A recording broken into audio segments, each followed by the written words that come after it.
So there are three components that make up the short ram air intake. And I'm gonna start with this side right here. Oh yes. Now the air filter, an aftermarket air filter, is gonna make a huge difference on the car. What's inside of the car with what came from factory is made out of paper, not very attractive. Now this is made out of a special fiber, what they call the nano fiber, and it allows you to have a fully reusable filter, so this never needs replacement. According to Injen, they guarantee this for 100,000 miles. So yeah, basically you'll never have to replace this again. And what's neat too is notice the shape right here. This little cone right here actually helps. They call that a velocity stack, and that helps to increase the airflow, so it provides a little bit more power to it. Now, one thing I do like about these things, I had other filters in the past before that were permanent filters, and they require oiling. This one doesn't require any oiling. When it's ready to be clean, all I have to do is take a vacuum, vacuum the dust off, and maybe a compressed air, blow the dust off, and it's good to go again. So that's pretty cool. Never have to buy a filter again. Now let's look at this side right here. Oh, and this is probably the star of the show, because look at this thing. This thing is gorgeous, it's beautiful. And you got that cool Injen logo on here and made in USA. This is all literally handmade here in California. And this is all TIG welded. This is actually made out of aluminum. I believe this is 6061 aluminum. And I can tell you the welds are really good quality. And this is made to fit every specific car or every specific application. So this is not a generic tube. It's gonna bolt on very, very cleanly to our vehicle.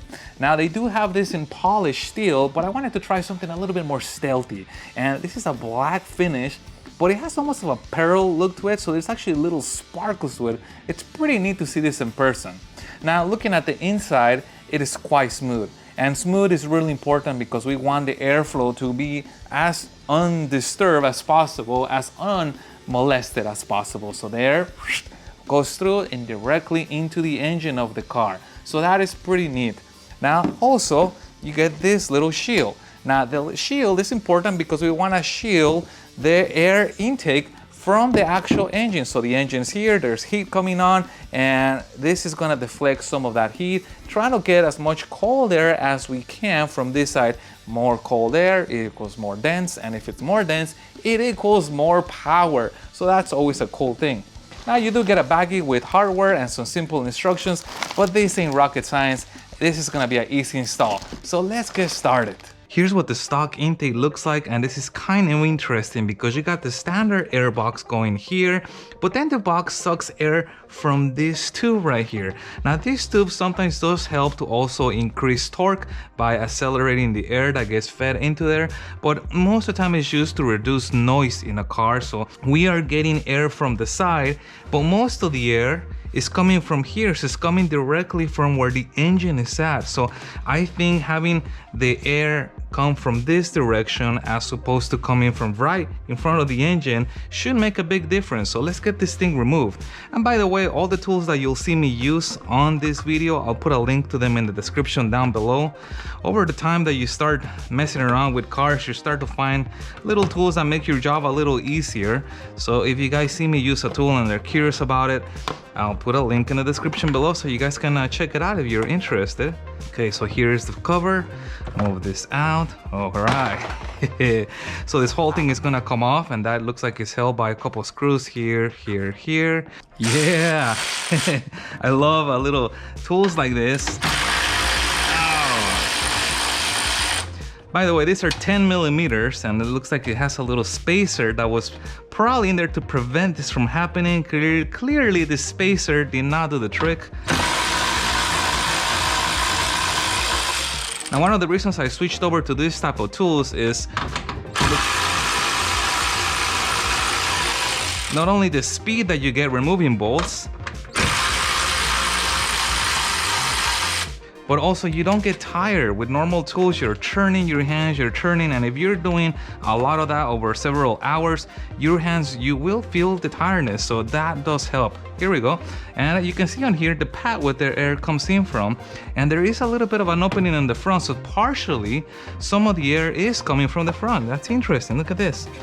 Okay, so some of it is coming probably from down here, it's getting fed into here, but also some of it from here. Moving over to the air box, I'm gonna disconnect this little hose right here, and I literally pinch this thing right here, and then this thing can be twisted and slided right off. Now to get this little guy off, this is secured by a screw that's located right here. So I'm gonna turn this screw. I gotta be very careful that we don't drop screws down there. If you ever drop the screw in an engine bay, you know that it's very likely you'll never see it again. Here we go. Moving over to the MAF sensor, I'm gonna disconnect that. I'm gonna press that here. And I'm gonna pull back. Now, sometimes by pressing, it doesn't fully lift the tab. When that happens, I use a very small screwdriver and carefully lift the tab in here, just enough for it to be unlocked. Nice, here we go. If I pull this up too high, I can potentially break that, so I'm always careful when I do that. Now I'm gonna loosen this up right here. There's one little bolt right here, and that is a 10mm bolt. And I'm just gonna loosen that lightly. Now the airbox is held with two clips right here, the top of the airbox, so I'm removing that clip. And another clip right here, and let's see if this guy starts to come out now. Yep. And let's see on this side if we're almost there. Oh yeah. Here we go. Woo! Nice. So some of the things that you can see on this airbox is that it's somewhat corrugated, and this shape right here is not ideal for the air to flow through. It is somewhat restrictive, and that's where the cold air intake comes in handy, because it provides a smooth path for the air. Now here's original OM paper filter, and it's quite clean still, but we're not gonna use that anymore. I gotta remove this guy, and there are two bolts right here that I'm gonna have to remove. Those two bolts should be 10mm, and I'm gonna use my tool one more time. Here we go. Pull this guy out. Oh. That's a little clip on here. Yep, nice. This thing is out. Now here comes the heat shield. Now one thing I'm gonna put on this heat shield first is this little strip of tubing, and that's gonna be installed over the channel right here. Okay, open this up. And this is gonna be placed right here, so it's gonna be held by this bolt. Again, it's another 10mm, so let's get this guy off. Yeah, careful not to lose that. Put this back over here and place this bolt over here. I always start these guys by hand, so I don't end up stripping anything. All right. That's it. Now this is gonna be mounted on the top, somewhere about right here. All right. Just a matter of pushing it in, and it's secured. Now in the bottom, it's gonna be secure with the hardware that they provided, which is this M6 screw and a fender washer. All right, time to lock these guys down. Again, 10mm.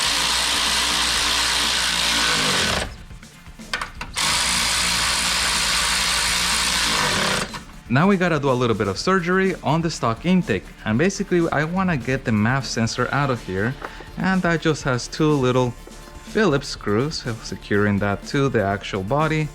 Take these little guys off. Here we go, and then pull this straight out. Now the arrow points to the direction of airflow, so I'm gonna get this guy out, and I'm gonna reinstall it in here. Again, we can see the arrow of the flow of the air. That's the way that this is gonna be installed. Deposit that into here. Nice. Now these screws that came out of there are not going to be used. We're going to be using the provided new screws, and those are going to be inserted right here. And I'm going to secure those with the Allen wrench. Woohoo! Woohoo! Okay, nice and tight. Easy does it. Fully secure. Now there is a gasket inside of there, so this is now completely sealed. Moving back to the engine bay, I'm gonna install the reducer, and I'm gonna put the engine logo facing up just so it looks cool, and I'm gonna turn both of them so I can have access to the screws. Time to install this bad boy. Now this is gonna be inserted this way. Oh yeah. Man, this just looks so nice. And okay, here we go. We'll twist this over here. Insert this into the tube. Oh man, that's a really good fit. And we'll reinstall this hose. Should be enough. And we'll lock it back to where originally it was. Here's the advantage again of keeping everything loose. I can still manipulate this and adjust it until I find the right spot, the sweet spot where I want it to be. Now this has to be reinstalled or secured. I'm gonna place that here. And that's gonna be secured with this screw that they provided. And this is also an 8mm bolt. No reason to get crazy on here. Don't want to tighten this too much. Just a little bit. Now this thing may be flapping around. Nobody likes things that are flappy like this. So they include this little zip tie. So I'm just gonna put the zip tie through here and I'm gonna lock this guy in here. Yeah. Now I can reconnect the mass airflow sensor. Just a matter of lining it up and pushing it in, and oh yeah, it's locked in. And I think it's safe now to lock down this, guys. And this worm clamp is an 8mm, so uses an 8mm bolt. And for some reason I have this odd thing where I like to have things pointing in the same direction. It's some weird OCD that I always have. So that one's pointing up. I'm gonna turn this so the line is pointing up. There we go. That makes me feel a little better. It's weird. I don't know why. I'm just weird like that. Yes, and now moving on to the air filter itself. And I love this little Injen logo on here. Again, that little cone. And we'll slide this over. And I'm gonna put this guy facing down just so it's not seen. Okay, once it's in there, you can feel it. It comes to stop. I'm gonna re-tighten this guy right here. 8mm again. Close this nice and tight. And gentlemen, that is it. The intake is installed. And look how much space we have on here. Clear path for the air to go straight into the engine. Yes, we lost the little cold air intake, but it wasn't much of a cold air intake if it was sucking air from the engine side also, so no biggie. This is gonna sound good. It looks great.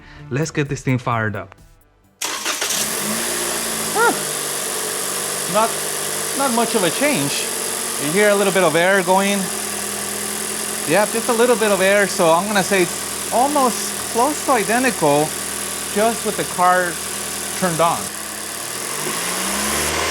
Oh, I like that. That's 3,000 RPMs. Now let's try 4,000 RPMs.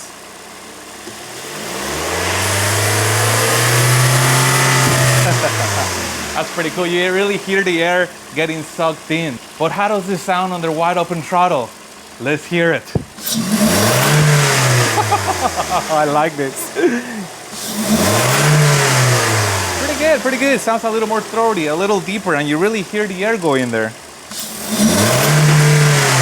Nice, I like this. This is definitely gonna make the car stand out.